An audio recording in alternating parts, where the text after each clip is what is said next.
that'll jump into my college.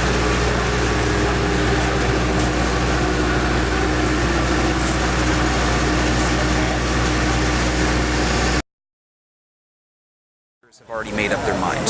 So oftentimes these types of stops rally the base. They get the people who have already made up their mind that they like Romney excited about the campaign, and it re-emboldens the people who like Obama to dig in their heels and go out and try and talk to as many people. It's the few people that are somewhere in the middle that either are not interested in politics too much, that this type of an event will at least get their attention, or people that might be on the fence and they aren't really sure which candidate to go for. But that number is a little bit different simply because the last election was such a historic event. While this one is no less important, that ceiling has been broken. We now have an African American president, where prior to that we had not. So I think that a lot of the motivation that was behind the youth and the excitement has been tempered a little bit simply because it's not new. But I still think that the youth are paying attention to it because there's a lot of issues, and a lot of these kids, they're going to be graduating from college in the next year or two. The job market isn't very good, the student loan debate, so there's a lot of issues that are on the table this time that they need to be paying attention to. Actually, I'm from there. I've worked for my local congressman, so I kind of feel like I have an obligation to vote for him. So, who was your congressman? Congressman Leonard Lance.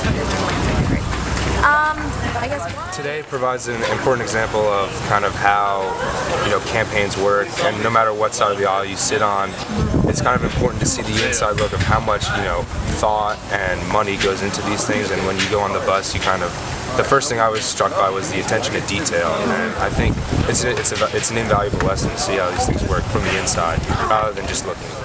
As Professor Lenoir said, it's different than the previous election because the historical aspect is kind of fizzled out.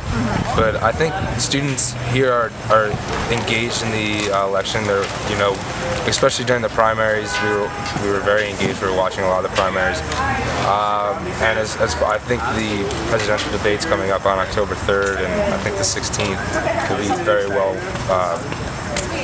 watched.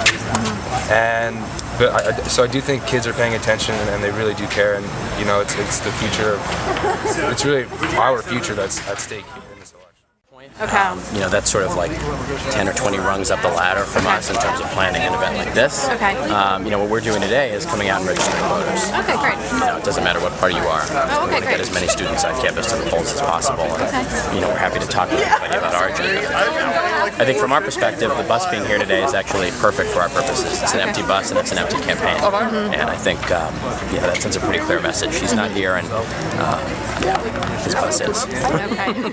150 voters since we started about 3 weeks ago. Okay, great. And we have weekly phone banks and weekly canvases. Okay. Expanding every week, and I think the closer we get to the election, the more students get interested and get engaged. And I can sort of see every week more phone calls, more emails coming in. And so I'm excited. I think it's a great opportunity to have a real vibrant debate about issues, and I think President Durden's going to moderate a debate between myself and someone from the Republicans. And so I think it'll be fun. I think it's a great time to be in it. I think the vast majority of students really embrace the fact that there are huge differences between us, and they embrace that as an opportunity to learn more and actually engage critically with the issues. I think I love presidential campaigns. I love watching them, but one thing they don't do well is really help us to seriously engage with policy. I think we tend to marginalize each other, and sometimes intentionally, most of the time unintentionally.